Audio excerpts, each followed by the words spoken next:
Bonjour et bienvenue dans cette nouvelle vidéo consacrée aux fêtes historiques, notamment à la fête médiévale d'Harcourt.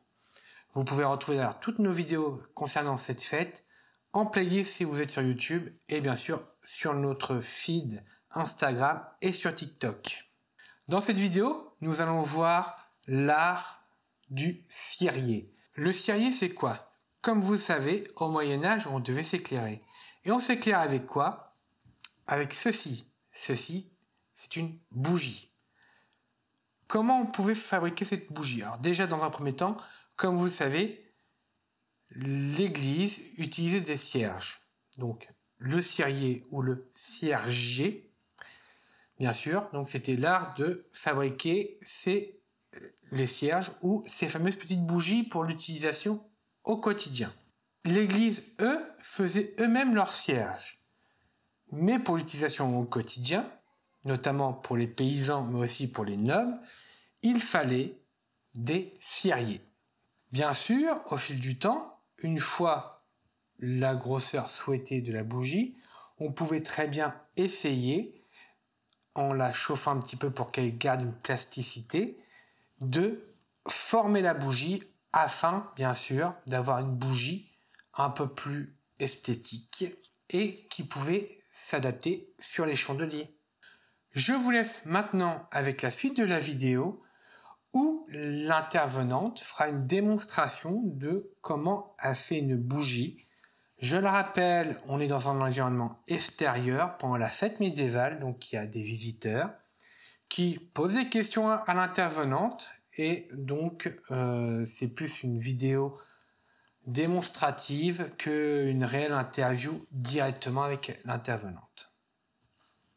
Qui dit environnement extérieur dit que c'est compliqué de filmer avec un environnement sonore qui est compliqué, donc j'ai optimisé le son le plus possible pour que vous puissiez l'entendre. Si vous aimez la vidéo, n'hésitez pas à liker et si vous souhaitez faire un commentaire en bien ou en mal avec une critique constructive, n'hésitez pas, tant que ça reste dans le respect. Ça sera toujours un plaisir d'échanger avec vous.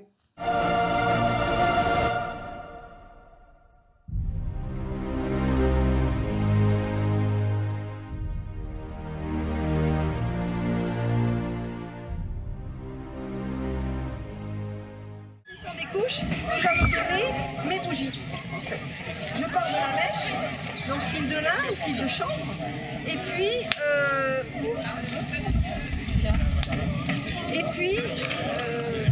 je trempe.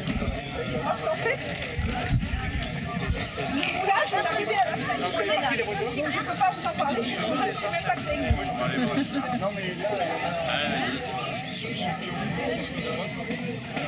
On a regardé, mais c'était en train de chercher. C'est très compliqué, ils n'arrivent pas à trouver. Et ouais, je vais lui montrer la Ouais, c'est de la cire dedans. Et entre les couches, il faut que ça refroidisse.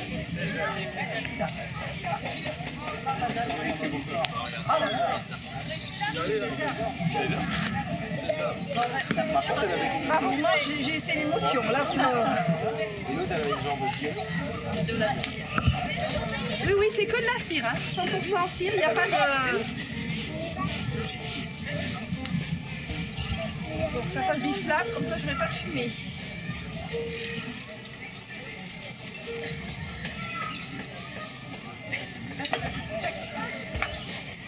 Et je continue. Ah, pour les nouveaux venus, là, vous avez ces bébés bougies, pour ceux qui veulent en prendre. C'est pas que pour les enfants. Je mets un bébé bougie, Arthur. Donc les bébés bougies, c'est à peu près une vingtaine de trempages. Tandis que comme ça, c'est maintenant 150 trempages. Là, on est à 300. Et puis là, on est à 1200 trempages. Le moulage est arrivé donc plus tard. Hein. Donc c'est la superposition des couches qui nous donne notre taille de bougie. Vous savez pourquoi vous utilisez le mot bougie? Vous connaissez le mot chandelle? Si, tout le monde connaît le mot chandelle. Une chandelle, c'est quoi pour vous par rapport à une bougie? une cire de la cire d'abeille. La chandelle, non, c'est la bougie qui est cire d'abeille, et la chandelle, c'est de la graisse animale. Voilà. La graisse animale, c'est ce qui était utilisé depuis très longtemps. Ça a été utilisé aussi dans les lampes à huile, et ça a été utilisé pour faire des chandelles. Les chandelles, ça a cette forme-là, en fait. Et puis, il y a une catégorie de la population qui utilisait déjà la cire d'abeille pour faire des cierges, l'église. Et donc, mais ils faisaient leur propre cierge, ils ne le faisaient pas pour la population. Surtout, enfin, la population qui avait les moyens, parce que c'était aussi un signe extérieur de richesse. Donc, il y a eu une demande de la population, de plus en plus grandissante, parce que la graisse animale, c'est bien, c'est une matière première de proximité, mais quand ça brûle, ça sent pas très bon. Et puis ça fume, ça fait une fumée noire, qui fait qu'on n'a pas une lumière à l'optimum, ce qui n'est pas du tout le cas, bien sûr, de la cire d'abeille. Donc, le métier de cirier, il y a eu une demande, c'est comme aujourd'hui, hein, voilà. Donc il y a eu une demande, donc le métier de cirier est apparu, et il a fallu de la matière première. Et cette matière première, il y a eu une pénurie au milieu du Moyen-Âge en Europe. Donc il a fallu faire venir de la matière première, de la cire d'abeille, de plus loin. Et cette cire d'abeille est venue par voie maritime, inonder l'Europe, c'est ce qui est écrit dans les textes. Et donc c'est arrivé d'une ville portuaire au nord de l'Algérie qui s'appelle Bujaïa. Donc du mot Bujaïa a découlé bougie telle qu'on l'utilise aujourd'hui pour donner un nom différent à la chandelle qui était soit en graisse animale, soit en cire d'abeille. Donc aujourd'hui on utilise plus le mot bougie, même si on n'utilise plus de la cire d'abeille pour faire des bougies. Et le mot chandelle, c'est vrai, a un petit peu plus disparu, mais la différence, elle est là. Voilà. Alors après, ça c'est pour les personnes qui avaient les moyens, je le disais. On a ici le chandelier de la personne qui n'avait pas les moyens. Donc là, on a soit un petit bout de chandelle, donc une chandelle c'est une graisse animale, soit on a un petit bout de bougie que le seigneur du château a bien voulu me donner, il est très gentil. Donc je le mets là et je vais vous en éclairer. Sauf que je suis une femme, donc je veux plus d'éclairage, je veux plus. Donc plus, eh bien, j'en mets un deuxième. Sauf qu'un deuxième, c'est quand même du gaspillage. Du coup, ce qu'ils utilisaient, bon là j'ai mis une branche, mais ce qu'ils utilisaient c'était du jonc qu'ils fendaient, du jonc vert, qu'ils fendaient en deux. À l'intérieur il y a de la moelle. Et ils le trempaient dans la graisse animale, ça se gorgeait de moelle. Et à ce moment-là, il le laissaient refroidir et il l'allumait.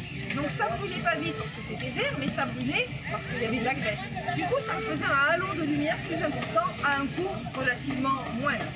Donc, vous pouvez s'éclairer aussi de façon simple pour moindre coût. Mais dans tous les cas, la meilleure source de lumière, c'est les feux de cheminée. Il y avait des feux de cheminée toute l'année, dans au moins une pièce de chaque maison, puisqu'il fallait bien faire la cuisine.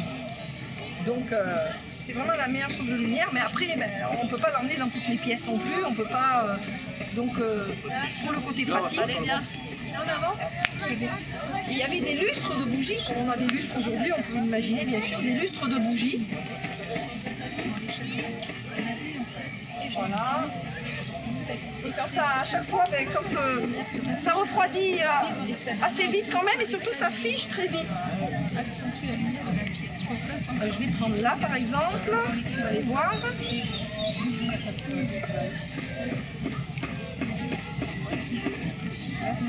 Voilà, c'est déjà figé. Ça fiche très très vite. J'ai mis deux épaisseurs et ça fiche très très vite. Par contre, vous voyez, c'est pas brûlant, mais c'est un petit peu chaud. Donc il faut que ça refroidisse pour bien que ça adhère. Parce que si je la trempe 10 fois à suivre, au contraire, ça va la chauffer et elle va fondre, quoi. Donc à chaque fois, je pars de la mèche, hein, c'est gros comme ça, et puis je la grossis. Chacun son tour.